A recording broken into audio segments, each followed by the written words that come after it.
For the people who are looking for the good deals, an incredible deal, sometimes it can be too good to be true.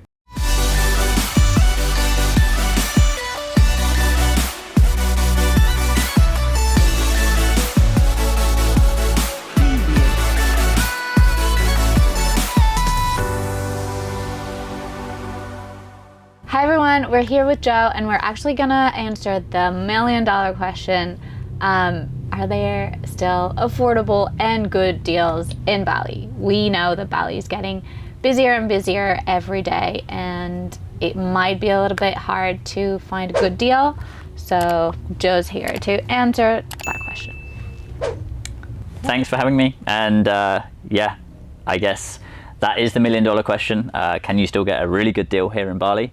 I think more often than not, when people tell us that they have found an incredible deal, sometimes it can be too good to be true. So we're trying to guide people in the right way so that they have bulletproof deal, I would say, something that cannot go wrong. So there are a few options that our clients can look at if they want a really good deal here, right? And I think the market is so busy now that for a lot of our clients, it can be a bit overwhelming when they're looking out in the market because they have so much choice. Right. So the way in which we would guide them, if they're looking for something that's a good deal, that secures good ROI in the future and is an investment that can grow with them, first of all would probably be to look at the up and coming areas. So we love to look at areas that are connected with the main areas, such as for anybody that's really interested in Canggu, they might look at Sese as an up and coming area. You still get the coastal vibe, you're still only 10 minutes away from all of the main places in Canggu, but land prices are a little bit lower there, therefore the sales price of the villas are a little bit lower, but I would also expect my occupancy right now to be a little bit lower.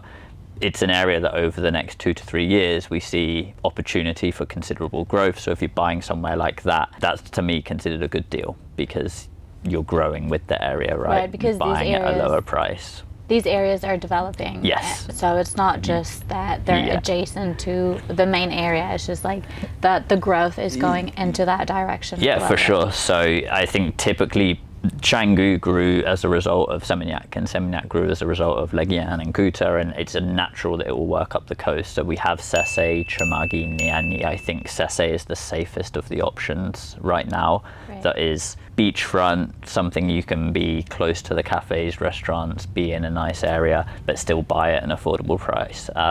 If you were looking maybe a little bit more inland, somewhere like Babakan would be a safe option because you're connected to Batu Belong, which is the main street in Canggu, but you're still just a little bit outside of it, not far enough to put off people if they wanted to stay there daily, weekly, or even long term, right?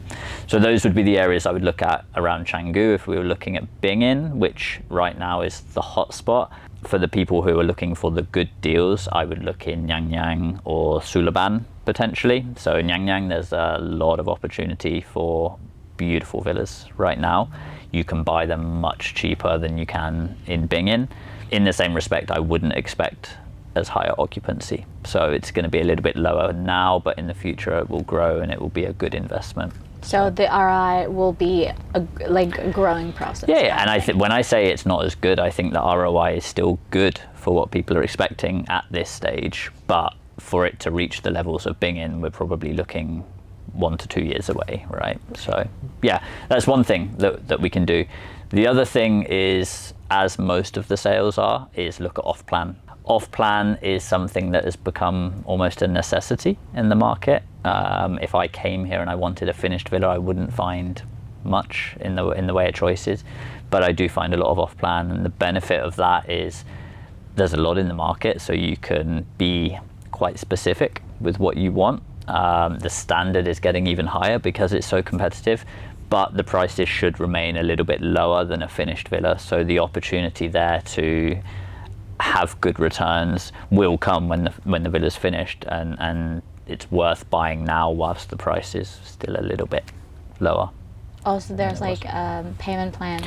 Exactly. So I love off-plan because there's payment plans attached, because you can be a little bit involved with the design, with the finishing. So maybe not change everything, but you can definitely have some say in some of the finishing options.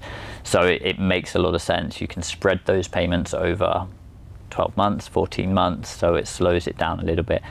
not the same as a mortgage, but still decent to pay it out and slows the cash flow.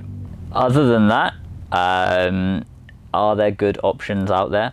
There are good options out there finished if people are willing to pay a little bit more, but they are, I would say, few and far between. If something comes into the market that is finished, inevitably it's going to be a little bit higher in price than the off-plan villas. Right. However, is it still a good investment? Definitely, because the demand is there for finished villas. The amount of tourists flying in every day is growing more and more. So if you have a finished villa, particularly a nice finished villa, then you're sat on something that's a hot commodity, basically. So there are a lot of instances where maybe an off-plan 2-bedroom villa is $250,000, let's say, in a prime area, but finished maybe it's $280,000.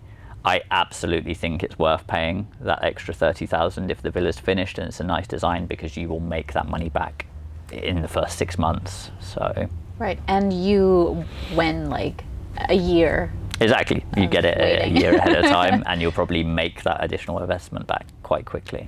Yeah, lastly, I think whatever investment you do, getting a good deal very much depends on the agency that you're working with, and that agency needs to have a good grasp, a good understanding of the market, a good understanding of what a good investment looks like. We hear a lot of mixed feedback about incorrect locations or locations not being so important, different styles, things like that. And our opinion is we need to have a really strong grasp on what does a good investment look like in Bali, particularly location and style. Of course, if you have the perfect location, the perfect style, the buying price can be forgiven a little bit. There's a little bit of wiggle room in there, but if you buy the wrong thing at the wrong price, then it's definitely not going to work. So in terms of a good deal, it's essential you work with the right agency to get it. And let's define what a good deal is at the moment, because I feel that a lot of people come to Bali thinking that they can get 5-bedroom villa for $20,000, beachfront for $20,000. Yeah. I mean, so I think actually the first purpose is, for most people, is it an investment or is it to live in? Because a majority of people are looking to invest here. So what is the prime investment? And we've had clients that have come saying, I have $1 million to buy a big villa, to buy a 5-bedroom villa. And we would guide them a different way completely. We would say it's far more lucrative for them to split that over multiple villas, 3, 4, 1 and 2 bedroom villas, maybe even diversify the areas, much safer, much higher occupancy. So for us, the perfect investments, and I think our clients that have bought these would agree, will be 1 and 2 bedrooms in prime areas. And I think the thing to be careful with on that is Canggu is a specific area, and we're a little bit, you have to be careful with North Canggu, residential Canggu, because these areas often are going to be quite far out of the main area, right? So we're looking at prime areas in Canggu, maybe now in Sese for up and coming, prime areas in Bingin or Nyang Nyang for up and coming. Needs to be the right location, and then style matters, definitely. Traditional styles here, and there are definitely people for those villas, but we're of course seeing the most highly booked villas being the newer, modern, Mediterranean, whatever it might be. These are what I call the Instagrammable villas, the ones that get booked because people want to have their photo shoots in them for a week, and they're the villas that are the best ones to invest in. So no 5-bedroom beachfront for 20,000 USD. If it did, I would snap it up for sure, but it doesn't. Beachfront at first doesn't really exist here, but 5-bedroom villas, I think we've seen examples of 5-bedroom villas, unless you have a very strong brand attached to it, influencer, someone famous, and you're able to drive traffic that way. Your typical 4 and 5-bedroom villa is probably only going to have 50% as an occupancy, 60% maybe. For me, it makes far more sense to have 3, 4 1-bedroom villas in good areas, because you can get occupancies of 90 to 95%.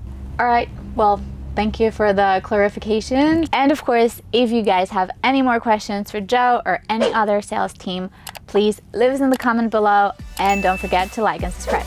See you next time.